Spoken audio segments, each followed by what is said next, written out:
Right, super. So this project was called Promoting Excellence in Journalism Education in Africa.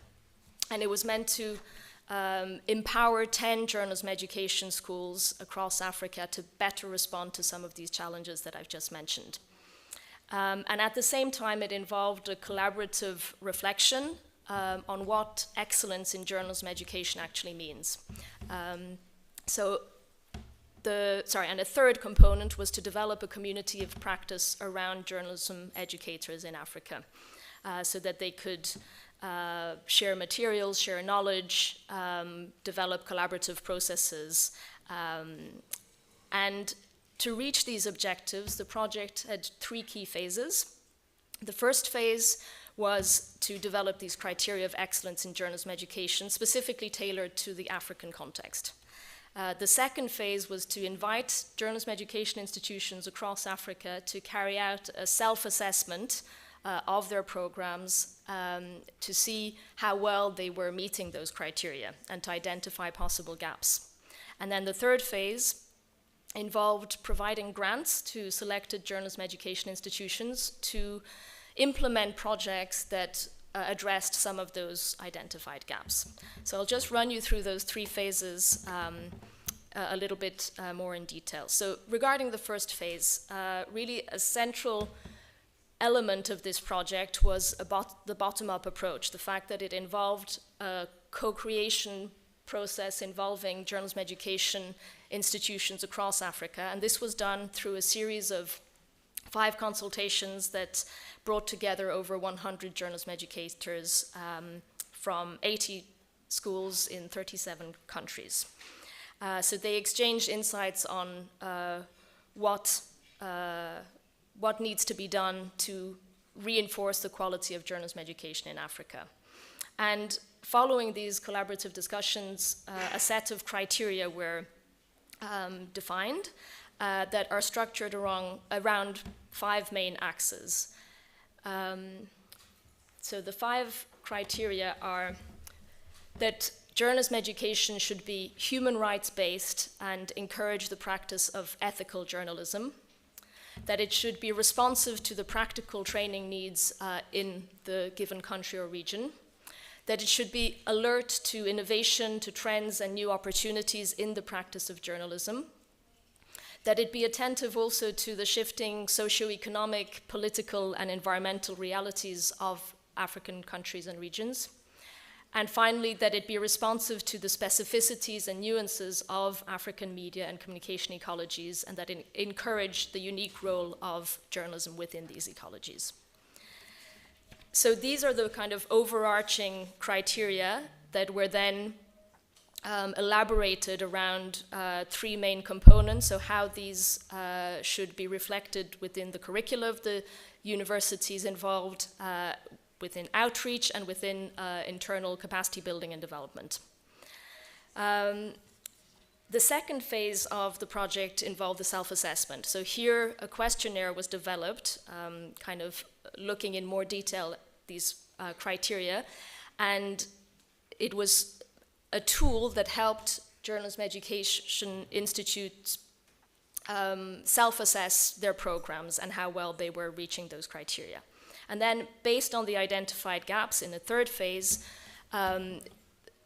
journalism education institutions were invited to submit proposals that address those gaps. So more than 50 institutions across Africa submitted proposals. These were innovative projects to strengthen their journalism programs based on these criteria. And 10 of them were awarded grants that enabled them to then implement projects in different areas. So some of these areas, so the different areas exemplify the diverse range of challenges and opportunities that face journalism education institutions in Africa. They include environmental reporting. Fitih will elaborate on one such project Nazarene will elaborate on one such project in Kenya. But the idea was to mainstream training on environmental reporting in the curricula of universities. Then a second key theme was reporting on indigenous communities and enhancing the representation of marginalized communities in the media. So integrating a course on that issue in a university in Namibia, and involving students in co-creating human-centered stories together with members of those communities. A third key area was gender mainstreaming. So both, and here, sorry, Fitih will speak more about one such project in Ethiopia. And there was also a project in Ghana that aimed at making the programs more gender sensitive, more aware of the specific needs of female students, more inclusive, and also developing a reflection on integrating policies against sexual harassment within the institutions. Another key area was media viability. So in South Africa, for example, a course was developed on media entrepreneurship, and some of these courses that were developed through these projects were then translated into MOOCs and made available to other institutions across the continent. I will shortly finish. There were also projects on data journalism, on developing digital skills among journalists, and just to conclude, I'd say that together the projects have already benefited almost 800 students, 600 journalists, and 125 journalism educators, and they will continue to provide further impact because workshops will be replicated, the manuals will be used in other projects and further integrated into the journalism curricula of institutions across Africa. I'll be happy to elaborate a little bit further on some of the successes if we have time, but I think we're running out of time, so I'll just use my last 30 seconds to draw your attention to UNESCO's series on journalism education, which involves various resources that can help journalism educators in teaching issues such as reporting on climate change, reporting on migration, teaching journalism online, teaching about media's role in tackling disinformation. And so these resources were also integrated in the various projects implemented within the framework of this initiative. Thanks very much. So now we're going to take a deeper dive into one of the projects that was funded, and we're going to hear from Nazarene Makena from the Tangaza University College in Kenya on her project, which was strengthening environmental journalism.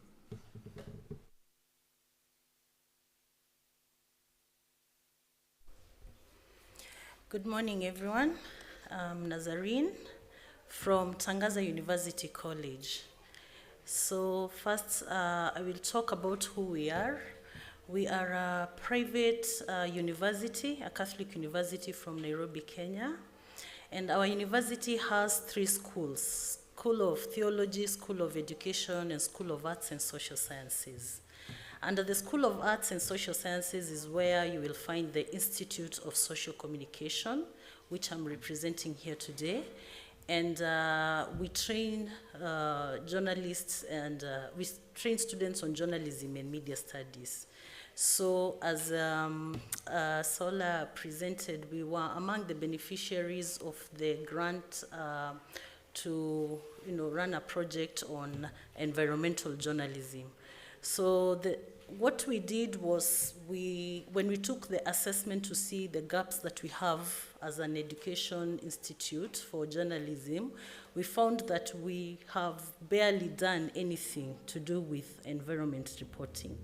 As much as it is a contemporary issue right now on climate change, with issues with climate change, the environment, but to our surprise, our program, which is over 10 years, we had nothing to do with the environment, at least not documented. maybe when faculty are teaching or lecturers, they'd put it in there because it's a contemporary issue, but it was not there for us. So it was such a wake-up call. And so through the generosity of Google and UNESCO project, we were able to self-assess and see the gaps, and so we ran the project. So the first thing we did was on awareness and capacity building. And this awareness and capacity building, we did it in two forms. The first thing we had is a conference.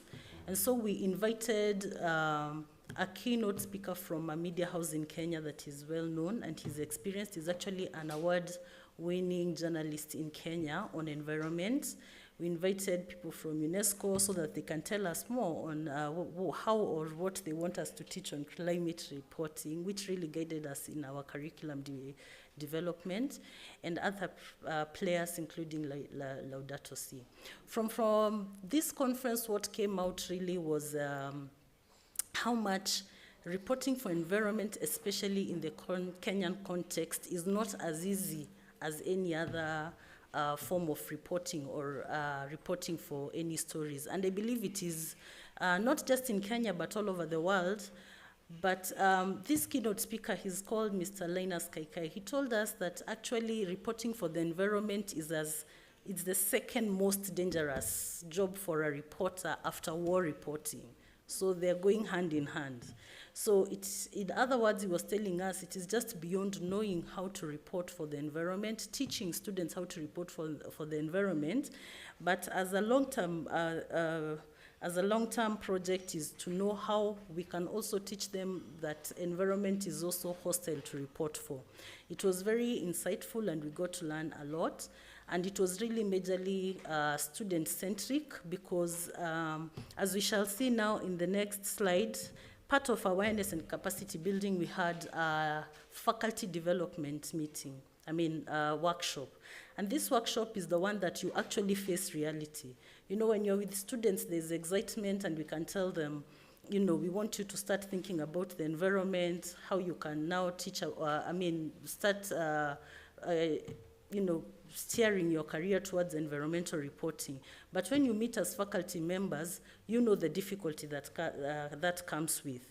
That themselves they have to think of now. They have to do more research. They have to start writing more articles on the environment. And they have to have the hardest job, which is to change the mindset of the students and to have interests. We just found students, they like politics, they like sports. Now, how do we start telling them that you can link your sports reporting with the environment, that health can be linked to the environment? And we were lucky to have a seasoned, editor from also one of the media houses who told us that, gave us the reality that it was not going to be easy, but it can be done, that it's going to be a long way, especially to have the young people to change their mindsets into that transformative journey of reporting for the environment, regardless of their other interests, if it's art, health, education, all linked to the environment. And it was really enlightening. Another thing that we did was field trip and practical experiences for our students. We went with them as just to show them what it is like and how the environment also affects them directly. So we went to one of the dumping sites in Kenya. This will showcase the really a major problem that we have in Nairobi, which is about waste management. We went to Dandora dump site, which is in 30 acres land. And around 2,000 tons of waste every day are disposed there. And it is a residential area with people living there, over 150,000 people living there. So it was, when the students went there, our college is on the high end of town, and so they went to this area where it actually has larger population and it's more, condensed, and there's a dump site there. So there's health issues, there's how much the environment was polluted, and they could see firsthand how they can come in and the role that they can play in, advocating for the environment. And of course, in the course of that, we learned many things from the locals. It's not that these dump sites cannot be closed down, but there's a lot of politics that come into play. There's a lot of insecurity that come into play, both from the locals, from the politicians. So it's a whole systemic chain of a hazard that is there. Someone will tell you, if you close this dump site, then what happens to our livelihood? But they don't see that they're shortening their lives. So for the short period, they are able to recycle the plastic bottles or the plastic papers. They can do that and maybe survive for a few years, but the long-term measures, children are born with respiratory problems and all that. But now, how do we now go to the locals and tell them that this is not right? And what is the role of journalists in trying to enlighten them why they should agree for their livelihood to be taken away, for the environment to be, preserved? And so it's also, it was an eye-opener for our students, I believe, to see that it is not as easy as we tell them in class. You'll go and report news. There are a lot of challenges that come on the way. And it is also easy for the stories to be killed because of a lot of politics there. So this is just another photo representing the Dandora. We had other field trips also, but also among other objectives for us was to develop a curriculum. We were guided by UNESCO's IPDC. Thank God they had already put in place the structure of how we can. It was an easy thing for us to develop the curriculum. We incorporated them in every of our programs that we have now. Of course, this is at undergraduate level. Undergraduate is quite basic, but in the long term, we hope that for masters and for PhD, or graduate or postgraduate, we can have specializations. And in Kenya, really, another thing that we really struggled with is to get journalists that are specialized in environment. We had, I think, one who is studying now and is a seasoned journalist, and he was too busy, couldn't even, engage us so much, but we are trying to work together. So it just shows the gap of how much people are not focusing on environmental reporting, either because it is risky or because people don't yet see the importance of it. But on our end, what we did also is provide that mentorship and engagement. How can we work together with journalists so that we can be able to promote this aspect of environmental journalism? And one of other challenge is when we were engaging some of our partners, the media houses, they would challenge us. So we were wondering, whose fault is it? Is it the journalists who are not focusing so much on the environment and mentoring the young students? Or is it us who are not incorporating environmental journalism into our curriculum? So it was a challenge on both our ends because they want people who can report on the environment, some organizations especially, while we also want journalists who can mentor the students. So it created that partnership and networking, which we hope in the long run we are going to work together. And this is just a start. Thank you.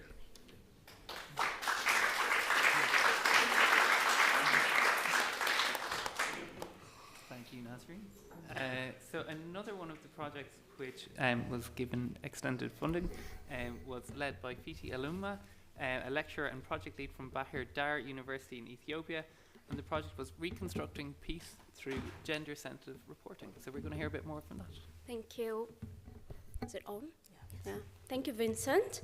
So I thought maybe I would start with a bit of context where the project idea comes from. If you know anything about Ethiopia, you know that we've been in conflict and actually active war since 2020. So the conflict and the war has been affecting, among many other things, how journalists typically report conflict in the Ethiopian context. So we have always been conscious that conflict is since the government has always been directly involved in these conflicts, there's a lot of capture of information for journalists. So access to information is a serious problem, and with that, you can see that state media are the ones with actual information who are allowed, access, protection to go to the war zones, to see and report what's happening. But again, even though they have that privilege, there's a chance for propagating on that information. So while the state media inclines towards propaganda, the private media and independent journalists who would otherwise have done a professional job are denied of actual information, truthful information. And there's also a problem of safety. So in general, conflict stories in mainstream media in Ethiopia, they suffer from, the problems of intense dualism, X against Y, divisive narratives, and, lots of lack of context. That's not only the problem. This also connects to another context that I thought I should give, which is about gender in journalism in Ethiopia. So the statistics, the latest one that we have is that among the professional journalists in Ethiopia, almost 30% are women.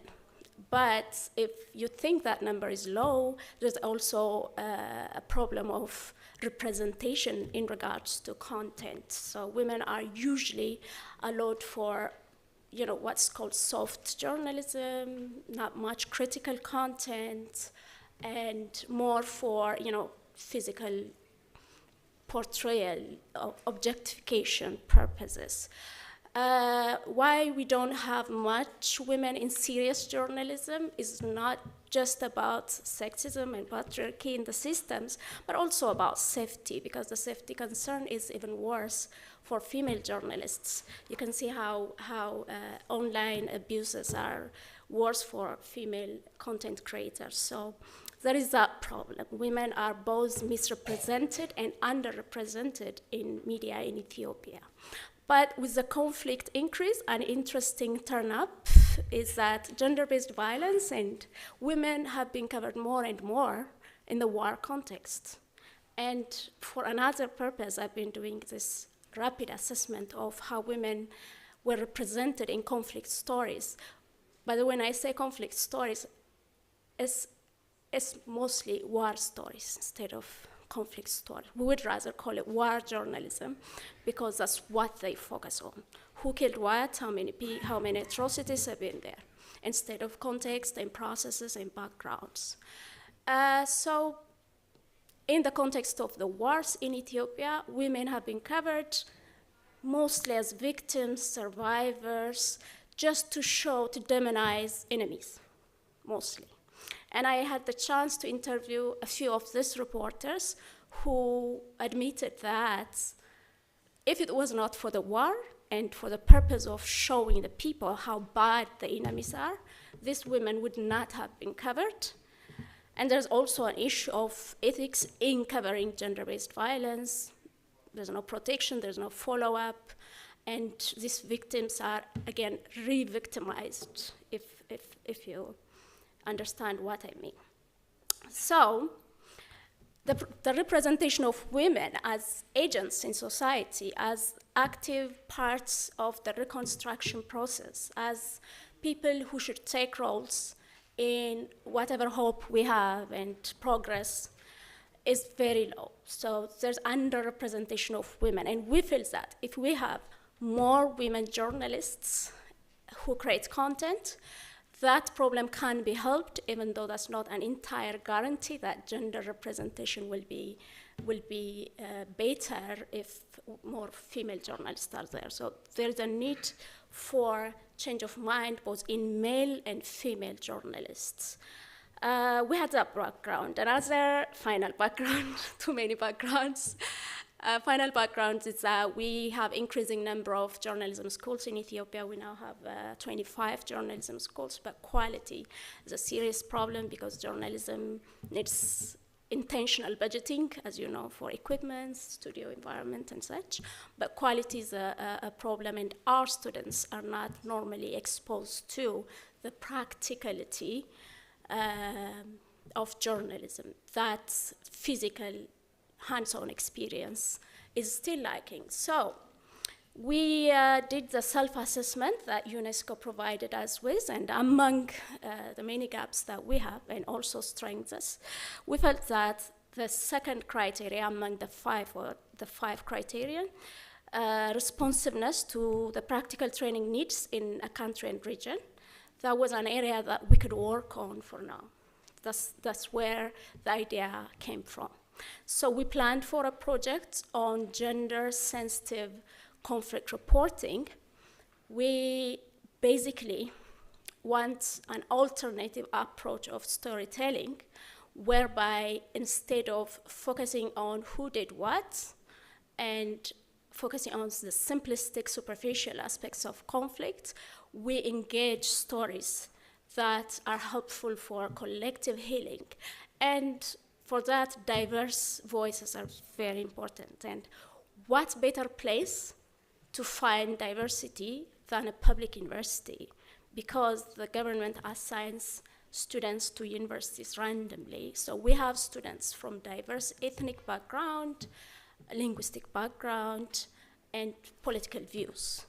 And that was a resource that we thought we can capitalize on. So what we did is we first had to sign a memorandum of understanding with the local state media, which is Amhara Media Corporation. And that was our shortcut towards exposing our students to the studio environment. Maybe they can help with translation, maybe they can help with, just going to the field with journalists to see what it's like to be a journalist. So we had that memorandum of action, and afterwards we went into capacity development trainings. We did 3 trainings, intensive ones. The first one is gender-sensitive conflict reporting for our students and for reporters of the local media, so that they can start already interacting for mutual projects in the future. The second training we did was, again, gender-sensitive conflict reporting, but this time we included media managers, and it was very important because they are the actual decision-making people, and their view of gender, their view of news itself needed some challenging, and we actually collected very, very positive feedback from there and even some practical changes. So we included media managers and reporters. They had debates on how stories should be written.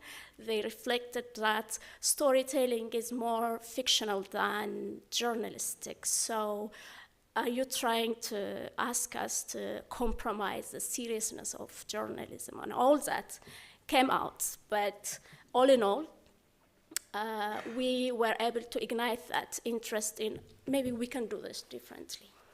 Because the ways that we've been doing journalism have not really helped. They are always subjected to government agenda, and the people, the grassroots communities, were actually suffering. And in reality, we have women who have been successful in, peacekeeping efforts. We know that the power of women in storytelling, creating social narratives, is already powerful at family levels, even at professional levels as well. So we want to bring that to a media environment, to a news environment, while reporting and addressing conflicts, instead of just focusing on the war, which is already affecting so many. So as I said, we did a series of trainings, but we needed a sustainability approach, and we were able to, in collaboration with the ICT department in our university, we were able to set up this website for news stories. It's called OTIS, Overcoming Through Youth Stories. And we opened it up, we handed it over to our students to practice their writing, to practice their news production skills, but with a mindset of gender sensitivity.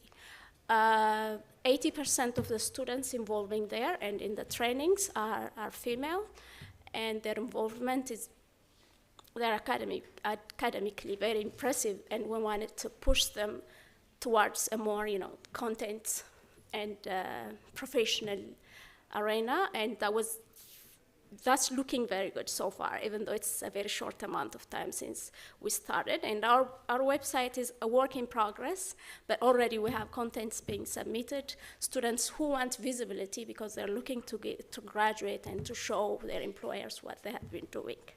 With this, what implications do we have? So the classroom and newsroom gap has always been a concern, but now we have collaborative story projects with the local reporters and our students. But now we have a few of the local reporters coming to the classroom and sharing their experiences.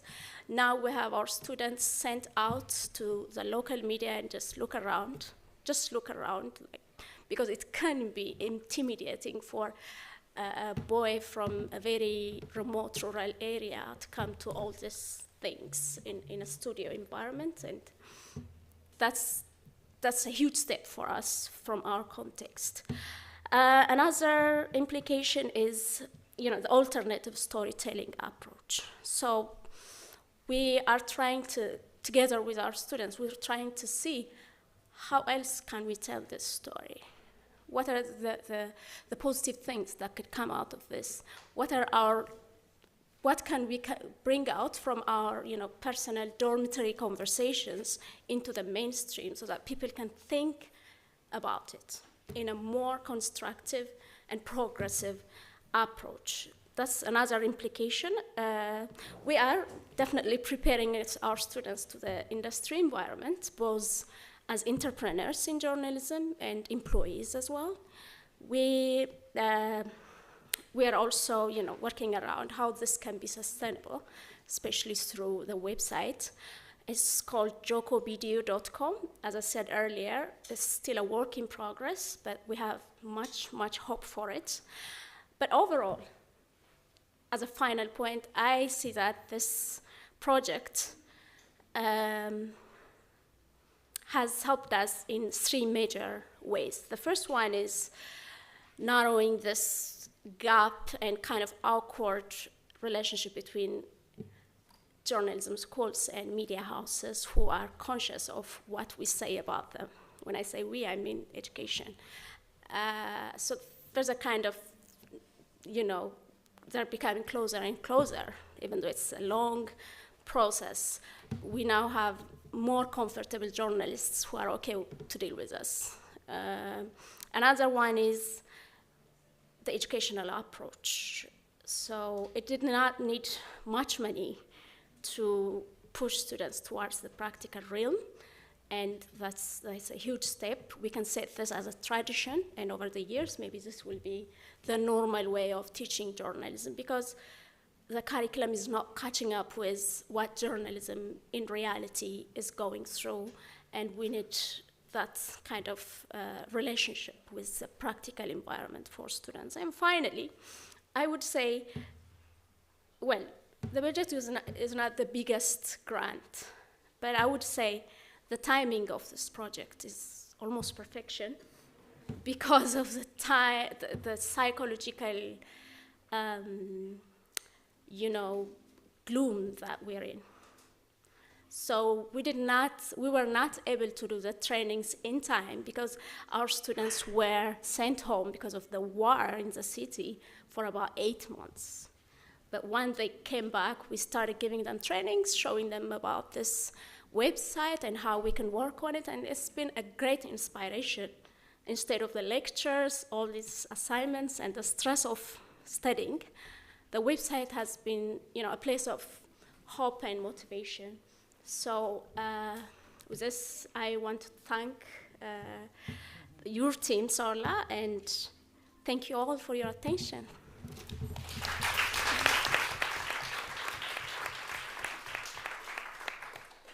I think we have time for maybe one question from the audience. Oh, yeah. One sec, they're going to bring you a mic.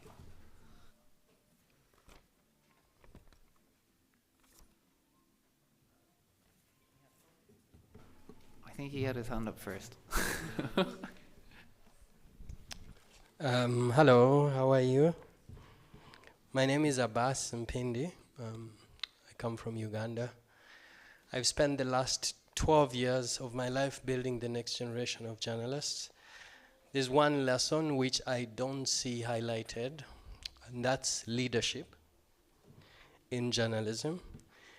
So the next generation of journalists, according to my experience and training with young journalists, may not come from the universities.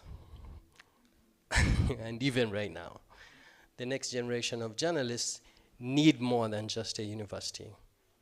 The next generation of journalists need leadership to confront the challenges that we talk about: climate change, gender-based violence.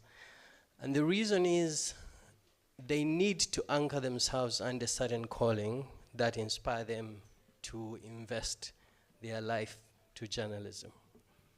And unfortunately, from my experience as a student, leadership was never part of our programming. What I've done in Uganda is develop a fellowship program which incorporates leadership essentials into young journalists so that they're able to understand why they are committed to this craft.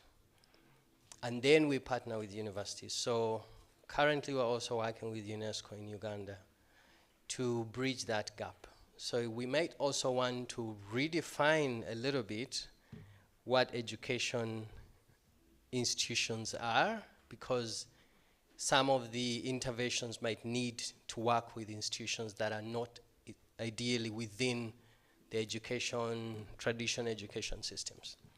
So my question to our dear, UNESCO, and as well as our academia, how are we thinking about leadership as a core component of young journalists coming out of the universities? Thank you so much.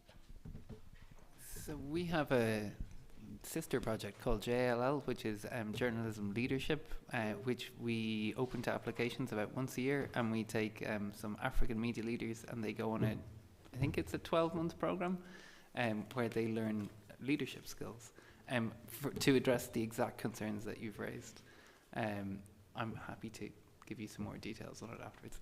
Does anyone else? I'm assuming our esteemed lecturing colleagues also have some answers to this question. Fitih Alemu.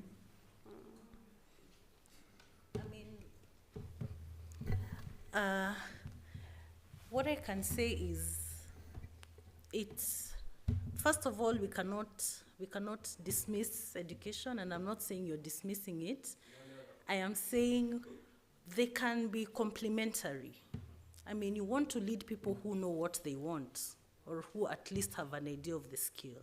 And that is why when we were presenting, I was talking about networking and partnership, and we said we were wondering, is it the journalists who are going to mentor our students, or are we the ones to bring students that are very well skilled? So it goes hand in hand. We train them with their help, and of course, the experienced journalists, you're the ones who know what is happening on the ground. So they will mentor the students into leadership and all those areas. Thank you. Thank you, everyone. The report is available online on the UNESCO website, and have a great festival.